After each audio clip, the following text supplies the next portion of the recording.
Assalamualaikum warahmatullahi wabarakatuh. Rakalun, eh, bertemu lagi kita dalam acara PD Podcast, Bajroh Bojroh Podcastnya Urupidi. Bincang-bincang santai kita pada hari ini dengan narasumber Ustadz Dr. Amri Fatmi LCMA, yang beberapa waktu yang lalu ketika pertama sekali kita membuka podcast ini, beliau juga sebagai narasumber utama dan pertama, dan hari ini kita mengundang Ustadz Amri untuk kita bincang-bincang dalam rangka menyambut bulan suci Ramadan. Assalamualaikum Ustadz. Waalaikumsalam warahmatullahi wabarakatuh. Biasanya kan orang Aceh kan ada tradisi khusus menyambut bulan Ramadan yang kita sebut dengan tradisi Mamegang. Ya. Itu sebenarnya kalau kita tinjau dari aturan Islam sendiri, itu bagaimana sebenarnya Ustaz? Ya. Alhamdulillahirrahmanirrahim. Assalamualaikum warahmatullahi wabarakatuh. Terima kasih pertama kepada Bapak Wabub yang Bapak Fadlullah selaku host tuan rumah podcast PD ini ya, atas undangan pada hari ini. Pertama adalah bahwa ya kita semua gembira dulu nih, gembira dengan datangnya bulan suci Ramadan, dan kita emang berdoa Allahumma balighna Ramadan, ya Allah sampaikan kami pada bulan suci Ramadan. Jadi memang setiap daerah itu punya tradisi masing-masing. Kalau kita bicara masalah budaya tradisi ya, ini tradisi orang Aceh ada megang sebelum datangnya bulan suci Ramadan. Bukan cuma bulan Ramadan sebenarnya, tapi dia juga adalah bulan nanti ketika datangnya hari raya. Artinya bahwa ada tradisi orang Aceh menyambut sesuatu yang gembira dengan menyembelih hewan, makan enak, kan gitu. Nah, jadi kita maknakan bahwa ini ada sesuatu yang diagungkan sebelum datangnya sesuatu yang besar dalam pemahaman orang Aceh. Itu ada tradisi megang makan enak. Menyambut bulan Ramadan, gimana nih? Apakah cocok, pantas nggak kita dengan tradisi megang ini yang kita pertahankan misalkan? Cocok tidak? Nah, jadi pertama dari sisi kecocokannya, boleh saja tidak bertentangan, karena bahwa sesungguhnya bahwa hari megang itu kan hari belum datangnya bulan suci Ramadan, belum masuknya, bahkan mungkin saja hari megang itu hari syak ya. Hari syak itu nggak boleh puasa. Artinya bahwa tanggal 30 Sya'ban ini sebenarnya 30 Sya'ban atau 20 atau 29 sudah masuk puasa nggak gitu. Kalau ada hari syak seperti ini, pokoknya di akhir-akhir daripada Sya'ban itu kan hari syak, itu nggak boleh puasa pada hari itu. Nah, maka boleh saja kita makan minum ya, makan minum untuk hari itu, dan kita merasa gembira. Kalau dimaknakan ini adalah gembira datangnya bulan suci Ramadan, ya boleh saja. Nah, boleh saja kita makan minum dan sebagai hari terakhir lah untuk kita mari makan minum pada hari tersebut. Menurut hemat kami itu sah-sah saja selama tidak berlebihan ya, sehingga nanti setelah itu merasa nggak sanggup puasa. Kenapa ini gimana ya, puasa andai kata nggak ada puasa kita bisa makan minum gitu ya. Tapi ini dimaknakan sebagai persiapan gembira menyambut sesuatu hari yang besar. Itu menjadi tradisi orang Aceh di situ, karena ada megang untuk hari raya lagi. Berarti kan makna umumnya orang Aceh ketika ada sesuatu hari besar yang dianggap mulia, mereka akan sembelih hewan untuk mereka makan bersama-sama di rumah. Nah, mungkin itu pantas saja, sah-sah saja, tidak langsung bertentangan. Itu mungkin kalau dikaitkan dengan bahwa kita perlu kegembiraan menyambut bulan Ramadan. Mungkin megang itu bagus ya. Baik saja. Tapi apakah ada sejarahnya kalau orang Aceh memang menjelang ini menjelang puasa harus megang? Apakah ada sejarahnya ya? Ada sejarah. Apakah sejarah Islamnya, kejadian waktu masa Rasul atau masa sahabat dan sebagainya, atau memang itu khas kita di sini di Aceh? Kalau kita lihat dalam sejarah, mungkin dalam sejarah Islam, masa Nabi, masa para sahabat, nampaknya tidak ada waridnya secara langsung ada seperti perayaan ataupun ada tradisi megang khusus yang seperti itu, kecuali Idul Adha yang jelas itu merupakan Adha, memang ya. ajarannya ya, ajaran pada Idul Adha memang sunnah Nabi kita menyembelih hewan. Nah, tapi kalau sebelum hari raya, sebelum hari megang itu memang sebelum bulan puasa tidak ada kita dapatkan.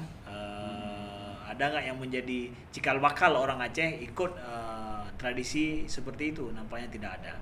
Nah, maka itu harus kita lihat, merujuk kembali kepada sejarah orang Aceh sendiri. Apa sih ya ahli-ahli Acehnologi ini untuk membahas ya apa nih sebenarnya asal usul masyarakat Aceh seperti ini ya. Bahkan di Nusantara juga berbeda kan? Cuma mungkin di Aceh saja yang seperti itu, di tempat lain tidak ada. Ya.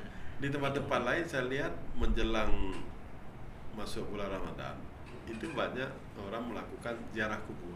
Itu sebenarnya bagaimana Ustaz? Nah, ziarah kubur semua kalau kita lihat bahwa ya, bahkan kalau di tempat kita di Aceh justru hari raya gitu. Ziarah kubur boleh kapan saja. Ya, boleh kapan saja, baik di hari raya ataupun di luar hari raya. Ya, ulama nggak melarang datang ke tempat ziarah kubur di hari raya atau di hari-hari besar. Nah, cuma yang salahnya kita menjadikan tradisi mau ziarah kubur cuma di hari raya atau di hari besar, yaitu ketika mau dekat bulan Ramadan misalkan begitu. Nah, menjadikan hari khusus untuk itunya yang tidak baik. Bahwa sebenarnya karena sesungguhnya berziarahi kubur itu kapan saja bagus dan sunnah. Artinya kita ambil iktibar, apalagi kalau kita yang meyakini bahwa ada pahala yang bisa sampai, kemudian Al-Quran yang dibacakan mudah-mudahan bisa sampai. Artinya bahwa kan sebenarnya ya setiap saat, setiap waktu bagus kita berziarah kubur, ambil pelajaran, samping juga adalah memberikan manfaat bagi mayat misalkan. Tapi dengan kita menjadikan hari itu khusus kan membatasi. Tidak baiknya di situ. Jadi jangan dijadikan sebagai tradisi seakan-akan saya tunggulah ziarah kubur nanti ketika hari raya gitu. Mau pegang Hainoju ya. Ya begitu. Itu yang salahnya di situ, kurang tepat ya. Ada juga yang datang ke saya bercerita, kami Pak Wabu, kami panitia santunan yatim menjelang bulan Ramadan. Itu apakah itu juga amalan yang bagus kita laksanakan menjelang bulan Ramadan? Nah, santunan anak yatim sebelum menjelang bulan Ramadan secara umum baik begini. Kalau kita lihat bahwa para salafus soleh itu banyak mereka membayar zakat di bulan Sya'ban. Nah, itu dia. Jadi para salafus soleh, para sahabat juga dulu mereka banyak membiasakan diri bayar zakat sebelum bulan Ramadan. Kenapa? Mempersiapkan fakir miskin untuk menyambut bulan Ramadan tanpa ada beban materi mereka. Itu perlu kita galakkan juga. Jadi jangan nunggu pada bulan Ramadan saja. Ya, ke para salafus saleh dan para sahabat banyak membayar zakat tuh di bulan Sya'ban ini. Di bulan Sya'ban. Maka kiat-kiat yang seperti itu, kalaupun bukan zakat, santunan yang lain juga itu sangat digalakkan, bagus untuk dilaksanakan di bulan Sya'ban ini. Di bulan Sya'ban. Menjelang bulan Ramadan ya. Jadi tidak hanya ketika Maulid ya kan? Iya. Hari raya. Berarti itu tradisi bagus juga ya. Tradisi bagus. Iya. Di samping itu mungkin ada amalan-amalan lain lagi Ustaz, yang bisa kita manai sebagai implementasi dari kebahagiaan kita menyambut bulan Ramadan. Nah, yang dianjurkan. Iya, pertama adalah yang dianjurkan bulan Ramadan ini pada bulan Sya'ban ini. Kalau kita lihat Nabi sallallahu alaihi wasallam paling banyak berpuasa itu di bulan Sya'ban. Kalau kita lihat dibandingkan dengan bulan-bulan yang lain selain bulan Ramadan, maka bulan Sya'ban itu yang paling banyak Nabi berpuasa. Di antara alasannya adalah itu adalah bulan di rafa amal, diangkat amalan. Begitu juga adalah bahwa Nabi mengqadha puasa-puasa beliau yang menjadi rutinitas beliau, itu yang beliau tinggalkan beliau qadha di bulan suci Ramadan satu. Kemudian juga di bulan Sya'ban.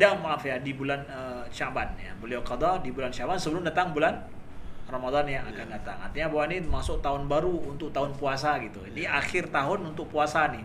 Untuk tahun puasa. Nabi kan ada puasa Senin Kamis ya. Puasa-puasa yang lain yang menjadi rutinitas beliau.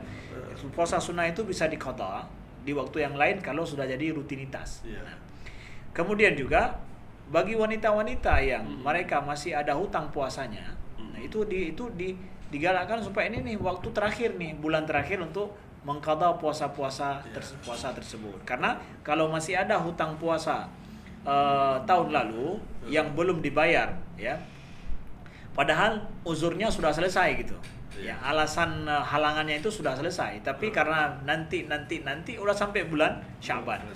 Ini harus segera dibayar. Kalau enggak segera dibayar bulan Sya'ban akan kena denda nanti ketika datang bulan Ramadan belum selesai semua hutang puasanya dibayar. Itu akan kena denda. Dendanya adalah 1 hari 1 fidyah. Misalkan ada masih masa datang bulan Ramadan tahun lalu, ya masih ada tinggal 5 hari belum selesai, ternyata terbawa udah kena Ramadan tahun ini masih tinggal 5 hari itu. Maka untuk 5 hari ini akan wajib diqadha puasa itu setelah bulan Ramadan yang akan datang. Terus setiap hari 1 fidyah. 1 fidyah itu memberi makan 1 orang fakir miskin untuk 1 hari. Nah, 5 hari 5 fidyah kena denda.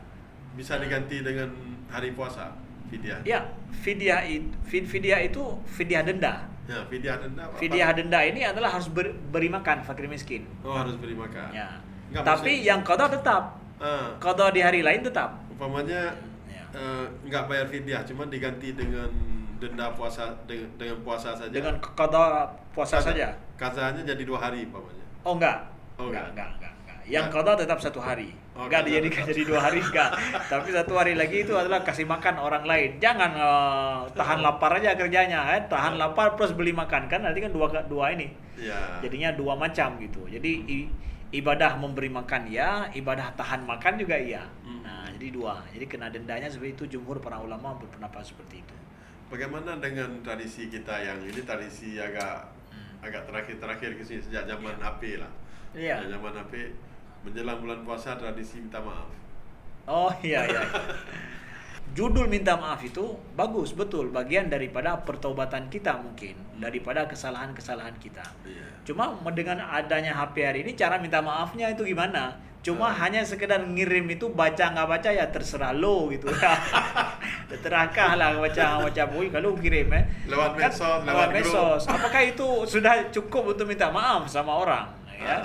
Nah, jadi justru semestinya bahwa ya yang seperti ini kalau orang sudah tahu cuma ngopi paste punya orang ngirim-ngirim kan nggak ada makna gitu. Jadi bagus ya, nggak cuma dengan ngirim di media sosial, tapi orang-orang yang memang selama ini intens dengan kita, hidup sering ada masalah ataupun apa begitu, ya kita silaturahim lah. Kita minta maaf, ini mau datang bulan Ramadan, saya mohon maaf ini semua, mudah-mudahan ibadah semua kita, karena lapang dada, lapang hati kita, karena kan ada orang yang membenci kita, ada dosa yang tertahan antara kita berdua, itu penyebab daripada kadang ibadah kita itu tidak nyaman.